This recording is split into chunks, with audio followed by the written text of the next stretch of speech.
Hey everybody, it's Andre with the Crew Process, and I am here with a long-term friend, Bree Clark. Hey Bree from Pivotal Solutions, how are you? I'm doing good this morning, Andre. Thank you. So nice to be here. You too. And we're recording this on December 30th of 2024, so early Happy New Year. Yes, And I yes. haven't seen you for about 2 months. I guess it's been that I've Yeah, got a we were chance. able to bump into each other in Vegas. That's right. Yeah. Shh, what happens in Vegas you're not supposed to talk about. I won't say anything else. All right, there we go. All right. So yes, we were there for the ADOM conference. That's all we were there for. It's the ADOM conference. It was really good to see. So um, every year I get a chance to finally get tied down in front of a camera. We're going to talk about treatment planning today. How's that sound? That's my jam. That sounds fine. Awesome. Well, um, I know we're both passionate about this, and give me some info. Let's tell some folks about what we're seeing about what's happening in the industry when it comes to treatment planning and basic patient communication. What do you see happening? I will say that in my experience of being in a practice myself prior to coaching and presenting thousands of treatment plans, I've definitely seen the landscape change post 2020. And now more than ever, appropriate conversations and motivating the patients to do something about their conditions is it's so critical. Like the conversation we're having, the communication that we're having, the words that we're using. And then also the flip side of that is now being more flexible with our payment options and going into a consultation room with a solution mindset of I'm going to advocate for this patient. And if they tell me this treatment is important to them, then it's important to me. And I'm going to find a way to make it possible for this patient to do that. Yeah. And it's so funny because I spend a lot of my time outside of dentistry looking at different industries and trying to figure out how to incorporate those things into dentistry and looking at some of the methodologies that we've used in dentistry. It's always about I know what's best for you Hmm. instead of taking why'd you come to see me as the path to get them to yes. Yes. Asking questions, getting to know them and what's important to them. And then I feel like too in dentistry, we always put the pressure on ourselves to have the answer when really we just need to ask the patient what the answer is. You have this problem, you have these conditions, I can help you with that, and I can help you in these ways. Tell me how you would like to help you. What would you like to do? And when you have conversations like that, the patient wins, the practice wins, and you're always doing some type of dentistry for the patient.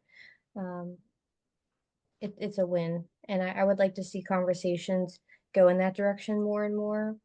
And again, that's my passion area is to have treatment focused conversations. And I know I might ruffle some feathers and it's hard to say this or come to terms with it, but I feel we've dug ourselves a hole in dentistry. We're backing ourselves into the corner where we're not necessarily relying on the insurance, but we're having insurance driven conversations where the very first thing I would do as a treatment coordinator is tell them this overestimation of how their insurance is going to pay and what their benefits are. And what I need to first do is tell the patient who I am, why I'm there, and how I'm going to help them, and ask them questions. What's important to you? What goals do you have? What would you say your priority is after meeting with the doctor today?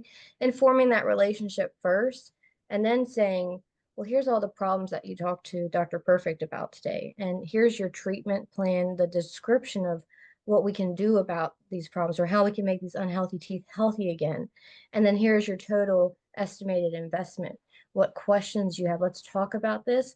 And I'm not even mentioning insurances and payments. Like I want to help dentistry, every dental practice shift this conversation to be all about the treatment because that's where we get the case acceptance. And then once we know what's important to the patient, and then when we know what the patient wants to do about these problems, now let's introduce some conversations about these minimal insurance contributions and what that would look like.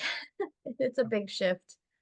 Well, I always, in my seminars, I always show a little snippet of a show that I used to love, which was a show called Nip Tuck. I don't know if you know about this, but it was a Yeah. show about a plastic surgery office. And one of the things they did really well was they would bring the patients into a consult room, and across the desk, they would say, "Tell me what you don't like about yourself." Hmm. And then just shut up and let the patient build the treatment plan. And Yeah. it was the most amazing thing. Now, in the world of plastic surgery is a world filled with no insurance. It was about the patient coming and saying, "These are the things I want to do." And then ultimately was, "This is how we can fix that, and we'll figure out the financing as a secondary part Hmm. of that." Yeah. Financing from a plastic surgery standpoint has nothing to do with insurance, but financing might be a part of that, and insurance is a financial tool in Hmm. this process. So it needs to be done like that. And I always show people that. I hope people will dig deeper into seeing some more versions of that screen. But I love that show because they did it so well and it was Hmm. practice. I know it's a TV show, but that's how the process needs to work, handing off from front to back, clinician to business team, et Hmm. cetera, to make that process work that well. Agree 100%.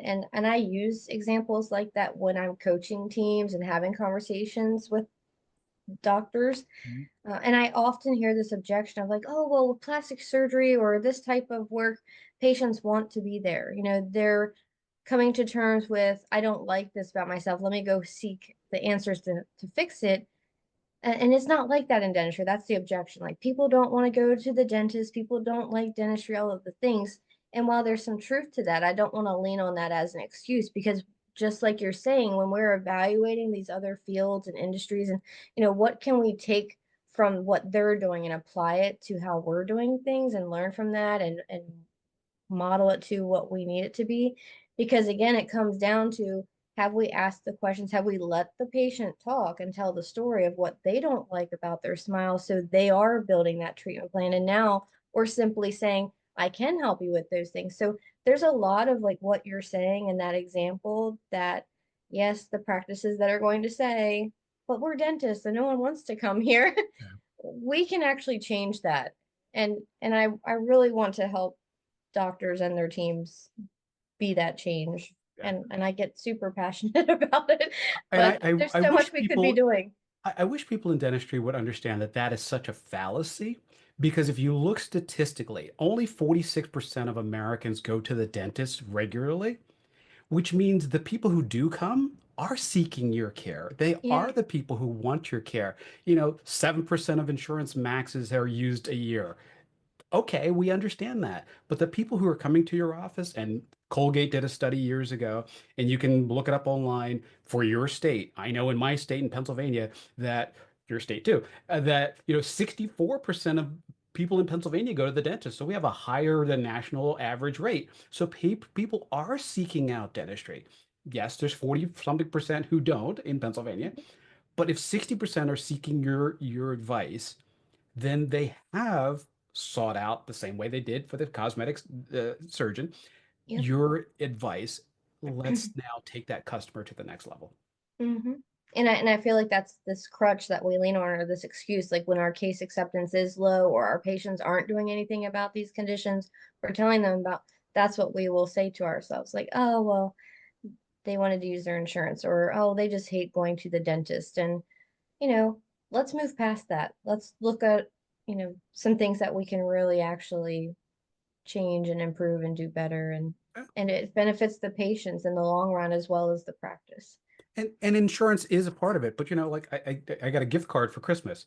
But you have to understand, when I go someplace, I'm seeking out the ability to use the coupon that I have. So Yes. if I'm going to someplace and they go, "Oh, well, we don't take gift cards," well, then I'm going to go someplace else. Mm-hmm. But this is my insurance, and that will make, believe me, I'm going to spend $50 extra that I didn't because Mm-hmm. I have a coupon. So, hey, insurance is a part of the financing scheme, but it doesn't mean that I didn't seek out that new black turtleneck.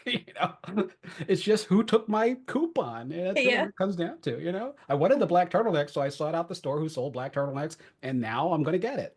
It's just a Yeah. tool to get the turtleneck done. Mm-hmm. And it definitely would be black. It definitely would be Everything, black. all of your clothes are. Makes life easy. I know. That way I can shop. I can get dressed in the morning without having to turn the lights on. So, Mhm. well, this is such an important topic, and I really would love people to be able to dig deeper into what you do for the industry. So, how does anybody get in touch with you if they need to get in touch with you? Well, I'm easy to find online under Pivotal Solutions. And my website also is pivotalsolutionsnow.com.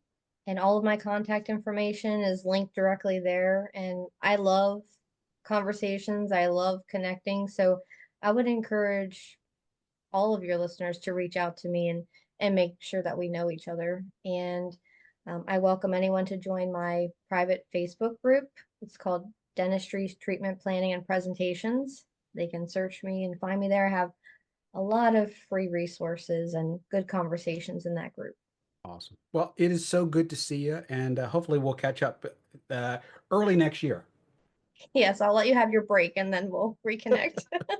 Yeah, I'm a bear and I'm in my cave until March, but after March you will see me on the road again. So good to see you, and I will definitely be talking to you soon. Great, Andre. Thank you. Awesome.